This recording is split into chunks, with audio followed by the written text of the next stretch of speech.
Welcome back to the DHF podcast. My name is Scott McNay. It's good to have you back, and I'll hand it over to Rick Grace, who joins me with our guest this week. Rick, if you would do us the honors of introducing him. I would be more than happy. As Scott said, my name is Rick Grace, and we are more than happy to welcome Tony Kirkman to the podcast this week. Tony has been, at the last couple of conferences, you spoke at a plenary session, did a breakout session this last time.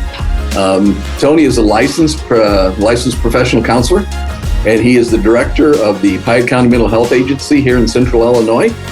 But that's not all about Tony. So let's go ahead and introduce Tony, and he can tell us just a little bit more about who you are.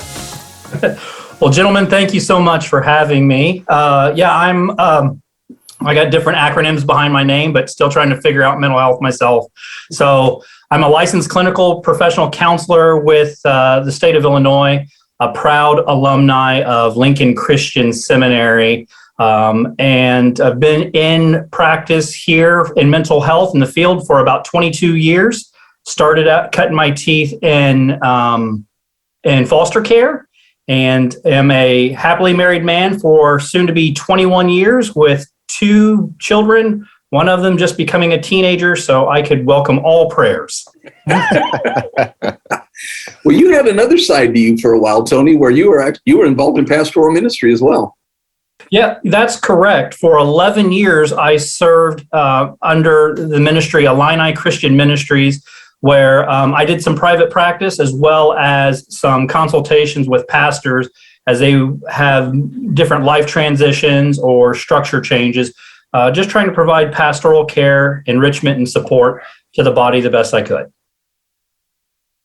Well, we being the DHF community, I think for the 2 times you've presented us, for us, Tony, you have been highly valued and very highly evaluated. Mm-hmm. So we're excited. You and I had lunch here a couple weeks ago, and we started talking about just anxiety, stress, which is really a cross-generational concept anymore. Let me just tee it up that way for you. What are you seeing in your practice? I'm seeing the future generations really struggling right now. So one of the topics I was mentioning to you is our agency works with the University of Illinois School of Social Work program to conduct what's called an Illinois Youth Survey. So that is a survey that asks all 8th, 10th, and 12th graders a myriad of questions for them to self-report how they're doing. So that's substance use, lifestyle, behavioral health. And some of the results that we're seeing that were collected in early January of this year was quite interesting because we had some results in January 2020. So we're getting here in Illinois a straight up look of the effects of COVID, as well as here in Illinois, they legalized recreational marijuana. And it was very interesting to see some of the results that the teens reported. So yeah, some of the results are coming in and they're interesting and not in a good way. Take off on that for us. Interesting, but not in a good way. Break it down some with some specifics. Okay, so one of the questions they ask all 10th and 12th graders is, during the past 12 months, did you ever consider suicide? And 25% of the youth affirmed that answer. So 1 out of 4 students are actively thinking about ending their life, and I would say before their life has really even began. The other question that is concerning is they ask 8th, 10th, and 12th graders, during the past 12 months, did you ever feel so sad or hopeless almost every day for 2 weeks or more in a row that you stopped doing a usual activity? 47.6% of the 8th graders affirmed that. 34% of the 10th graders and 42% of the 12th graders. And the way that question's written is, in behavioral health, one of the identifying characteristics of having a diagnosable mental health issue is it causing a social or occupational impairment. And that's why they're writing it exactly that way. So in theory, you could say that 47% of the 8th graders or 42% of the 12th graders could meet criteria for a mental health disorder. All quite concerning. Some of the other stuff that's in there is, and I'm going to be talking to school administrators about this, is they ask a question of, other than your parents, is there an adult in your life that you feel comfortable talking to about difficult things? And 10% of them said, absolutely not. I have nobody. And I firmly believe one of the cornerstones of a solid mental health status is being known and being cared for. And sadly, our youth are telling us we're not manufacturing these answers. These are self-report, confidential reports, and they are saying we are emotionally hurting and we have nobody other than mom and dad. And it could possibly be that mom and dad could be contributing factors to that. So then who do you go and tell? Yeah, absolutely. How is this different from past reports from the same generation? How does this contrast and compare to that? Well, I mean, they here in Illinois, they seem to trend about the same. So I'm trying to figure out whether or not COVID has had an effect on it. One specific school, 43% of their 12th graders answered, I'm thinking about killing myself. That is a 15% increase in that district alone. But I read a stat recently that was just mind-boggling to me, that they said that in the last 5 years, that the usage rate of antidepressants among youth ages 12 to 17 has increased by 41%. Wow. Yeah. So the question kind of becomes, has this problem always been there and it's becoming more socially acceptable to talk about it and raise problems and have them addressed? Or has something changed to the effect of it's worse than it used to be? Scott, I would probably say both. Okay. I would say that the stigma of mental health in the younger generation, thankfully, is decreasing. People are understanding that we have biochemical issues, and wellness is wellness. So I wouldn't have any social shame if I had a headache or an upset stomach or some diabetes. I would treat that through a medical lens. So I think that's increasing there. But sadly, I think that, I believe there are a lot of different contributing factors. I think that our youth's resilience is lower. Interesting. Okay. Could that be because of the helicopter parents that, refuse to allow their children to face failure and adversity? Could it be, sadly, that out of all of the children that receive an antipsychotic or an antidepressant, of those kids, only 30% of them are getting behavioral health treatment? So now we're just a medicated generation. We're not a behavioral health generation. Right. I think it's a little bit of everything there. Interesting. Right. Yeah, I think it's hard to draw a line from one thing to the next. And so often that's exactly what we're looking for. Like this domino touched that domino. And it's so much more chaotic, but there are things that have changed and they've made a difference in our everyday life and what people experience and how they experience it. Yeah. Tony, was there any indication on the survey results? I understand the generation or the respondents having suicidal ideation or thoughts. How many of them acted on that thought? Was there any indication of that in the report? No, there's not. But I will tell you, sadly, a local county to both you and I, Rick, there's been 6 youth in the past 18 months that have ended their life. To suicide, one of them being a 10-year-old female. So I think the problem is, and I've talked about it a lot, is we are forgetting that our youth are getting exposed to things that we didn't normally get exposed to until we were an adult. In this informational age, we are getting bombarded with news of school shootings and wars. And, I just rode my bike out until sundown when I was a kid, and I climbed trees. I know that there was problems between Russia and the United States. It didn't affect me. But now, we've got all those issues, and you couple all that, and I'm just going to call them traumatic experiences, because I believe there's a lot of research that backs up post-traumatic exposure, or almost like a PTSD. And here's the issue: is a person's brain does not fully develop until the age of 25. One of the last things to develop, and so you got to think of a teenager here, is the prefrontal cortex. So it's the stuff that sits right back here.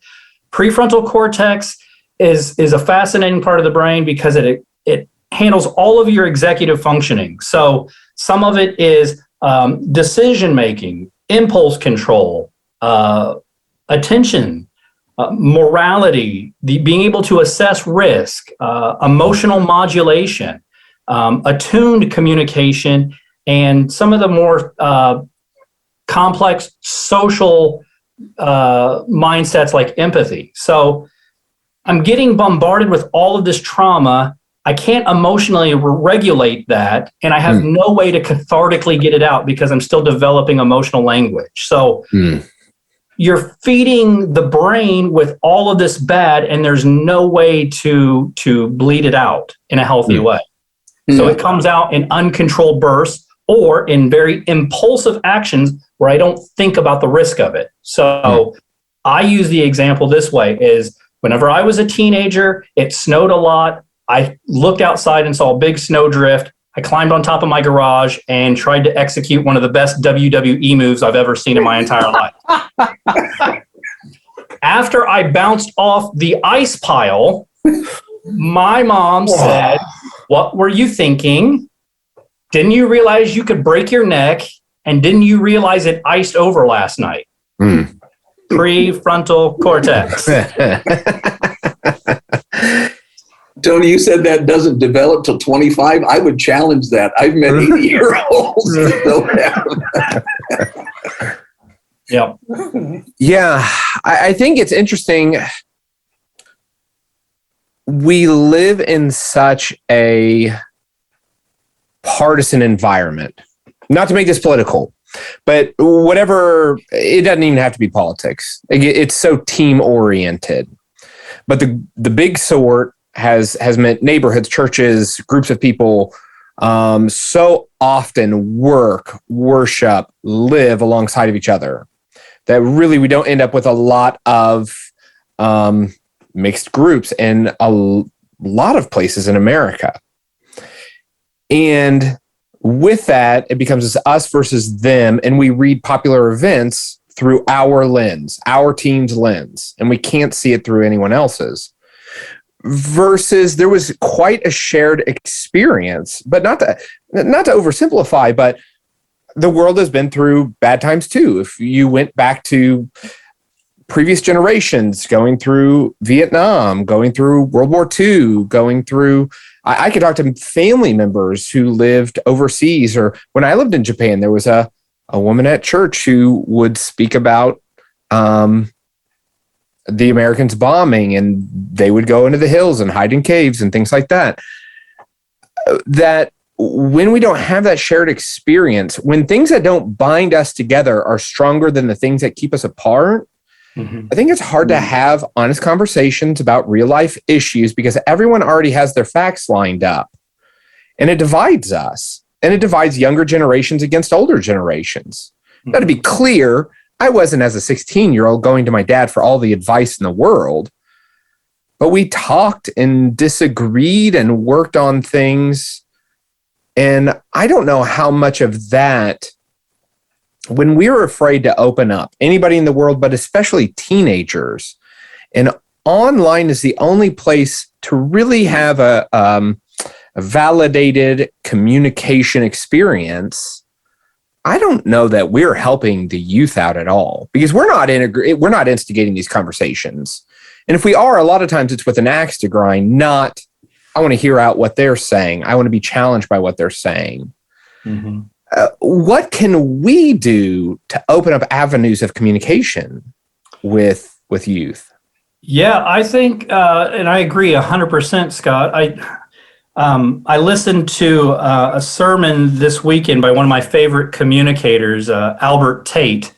And he said, why are Christians online more of an ambassador for or against mask mandates than for Christ?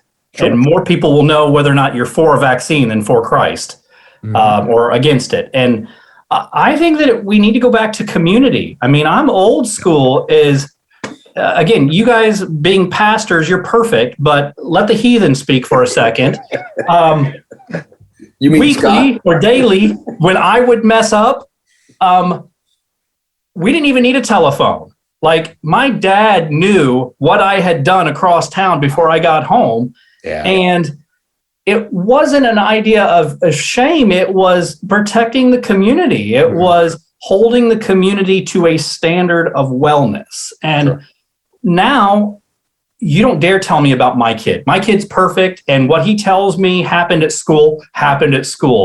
Forget your education and the fact that you are 35 years older or even older than that, and you've been giving your term to education. I know my son would never misbehave. Mm-hmm.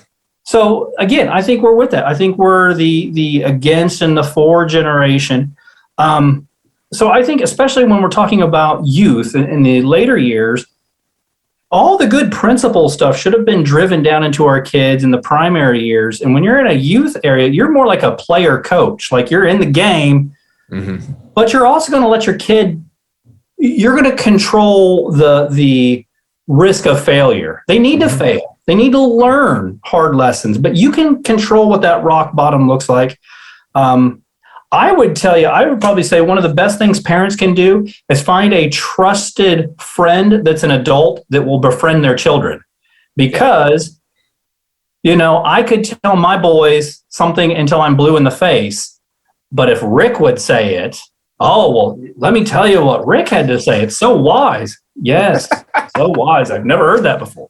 So I think that would help in community is like, have somebody befriend your kid that's a trusted, good,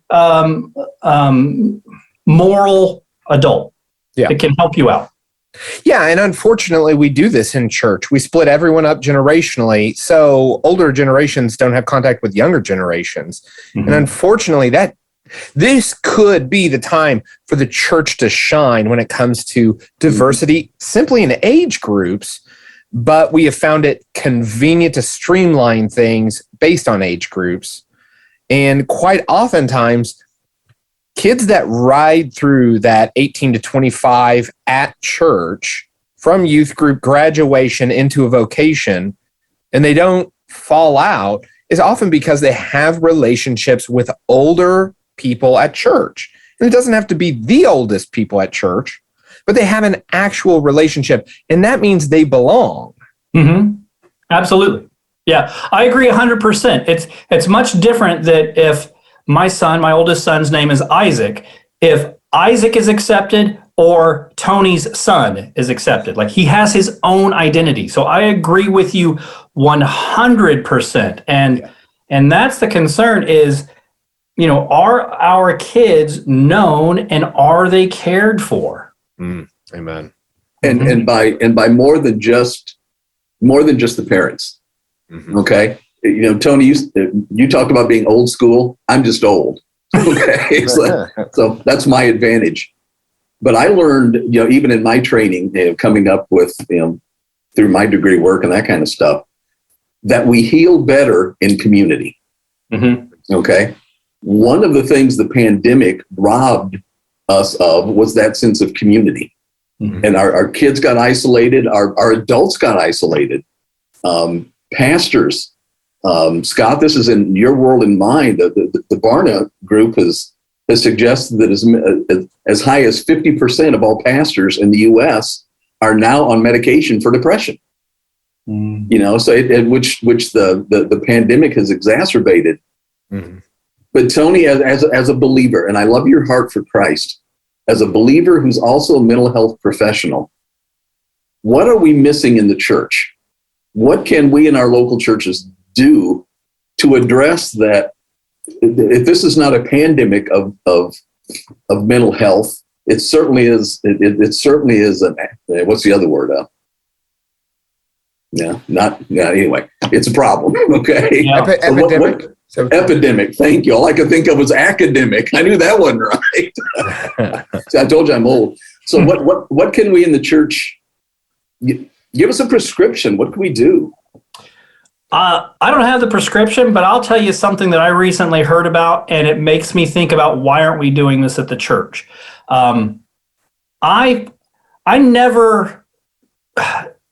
I flirted with the church. I never dated the church. I showed up whenever my cousin, they were having who could pack the most family members into the pew to win a bike. And he said I could ride his bike over the weekend. So I showed up. I wasn't known.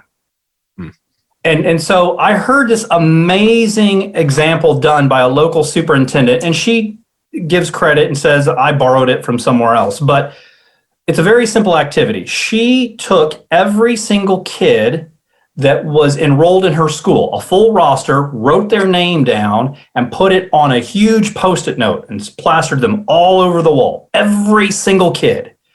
Then she went to her faculty and to her administrators, and she gave them 5 of those old school metal star stickers, And she said, I want you to put a star next to the kids' names that you have the strongest relationship with.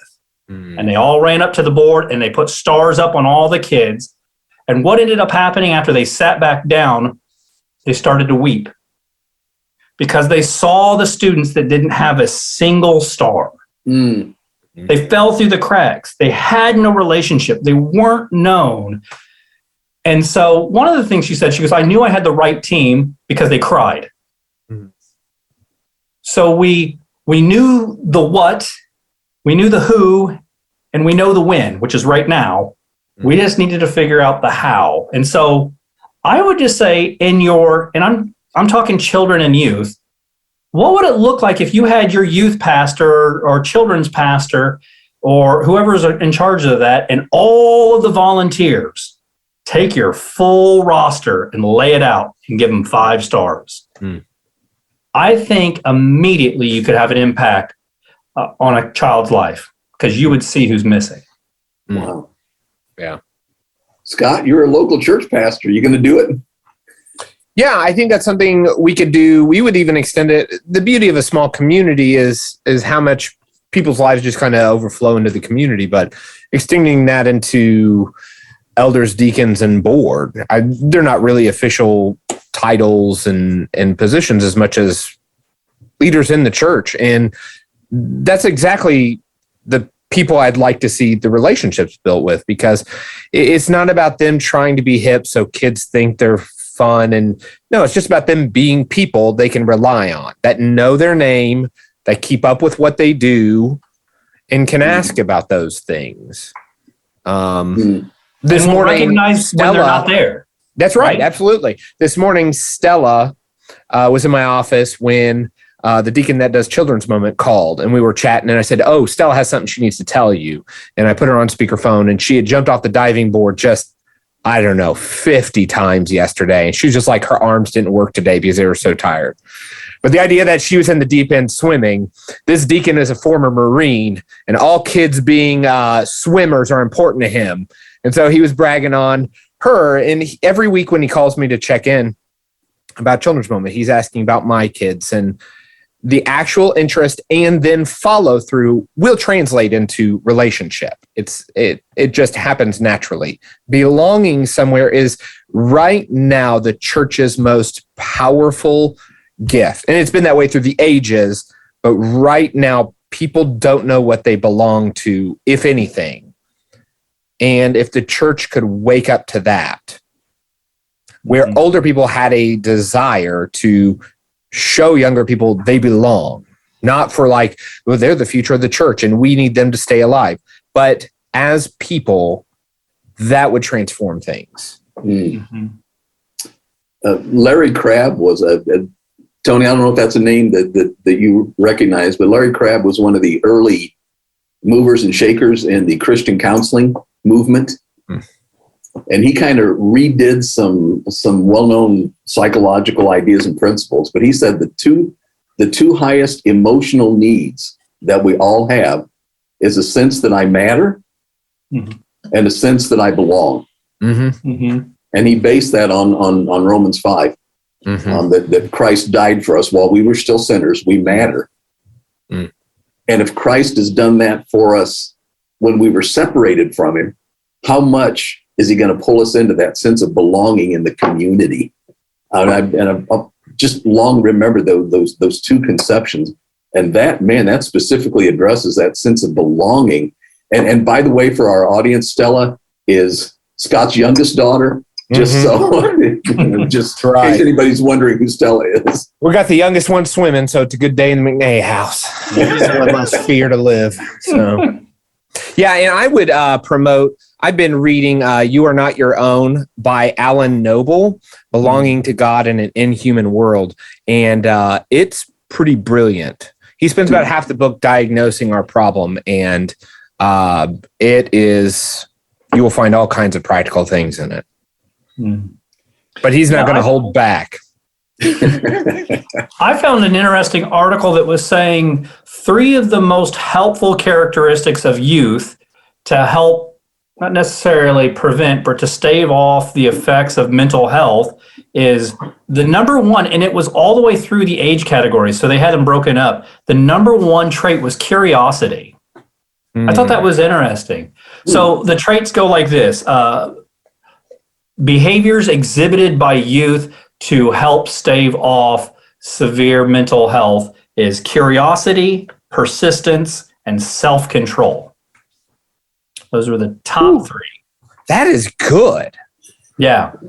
I think that's a really interesting list. That's not what a lot of people are talking about. No. Obviously, in the earlier stages is one of the things is affection or affirmation. Again, going back to knowing we're belonging. But there's a wonderful book just called Grit, and it talks about tenacity of why do some people in lower socioeconomic status, marginalized communities seem to repeat some cultural sins, and then the same people in that environment seem to excel or to get out of that. And they talk about grit, but that's that persistence. But I think curiosity of, do I have to accept the world as it is, or maybe I can figure out the meaning behind that? I think that's even another, even just interpersonally. Isn't that an interesting behavior to have? Is nobody does very few people do things intentionally to be ignorant. No one says, I'm going to be stupid. It all makes sense to them. Maybe not to me, but it makes sense to them. So now I got to have this curiosity of, I think you're completely wrong, but why do you think that way? At least it leaves the dialogue open. Yeah, I was going to say, I think those two things paired together have got to be one of the healthiest things for relationships, or you get tired of people. Curiosity and persistence. Losing one will take the life out of the other. Well, yeah, and then also self-control, not to act upon your initial intuitions.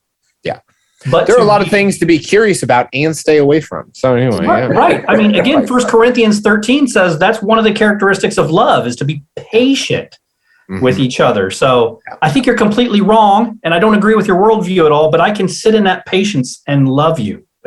Man, that's what our world needs. Absolutely. Tony, thank you for being willing to give up your lunch hour to talk with Scott and me. Let's looking at the time, we probably need to start moving this to a conclusion. Yeah, but we've kind of gotten in the habit of closing these with just saying, what are you reading, or what would you recommend for a parent or youth worker or whatever? What's a good read for us? Well, I'm reading something right now called Crying in the H Mart, but it's for Koreans that are trying to figure out how to live up to their parents' standards of things. But I think, again, if you haven't, probably the easiest one is Love Languages for Children or for Youth. Just understanding, how do you communicate, going back to caring for them, and not caring for them in a way that you care for them, but caring for them in a way that they understand that you're caring for them. We didn't even touch the stuff about adverse childhood experiences, or better known as ACEs, but I know we've talked before about the book of How the Body Keeps the Score, about trauma exposure. That's a big thing. You would call me on the spot, and I'm trying to think of Get Out of My Head, I think, is a book by Jennie Highland, I think, about the lies that we tell ourselves and they believe. And then the one I just finished up that I love is Atlas of the Heart, and it's by Brené Brown. But anything she writes, you can't go wrong with. So, awesome, man. Yeah, we'll have those in the show notes. That's fantastic. There you go. Well, Scott, I don't know about you, but I think we need to have Tony back. Yes, absolutely. I think we have yet to draw enough out of this well that has so much to say for the church. Amen. And the health of Christians that, statistically, the people in our church, they're hurting in ways that we don't know. That's and right. It does no one a service if we are not in tune to what's going on in our own backyard. Yep. And agree wholeheartedly, and we do our church a disservice if we begin with the assumption that the statistics that Tony started with aren't true about the kids in our churches. Amen. Because That's they right. are. They are. Absolutely. Tony, yeah, bless you, my friend. It's a privilege to call you friend.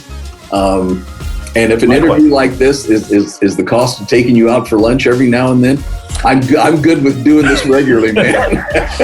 Well, I have a lot of information about mental health and 1980s wrestling. So if you ever go that route, we can go there too. That's awesome, man. I appreciate it. Yeah. Thanks so much, Tony, for coming on the show. And don't forget to rate us and subscribe and share the podcast wherever you get your podcast. We appreciate you all listening in today on the DHF podcast.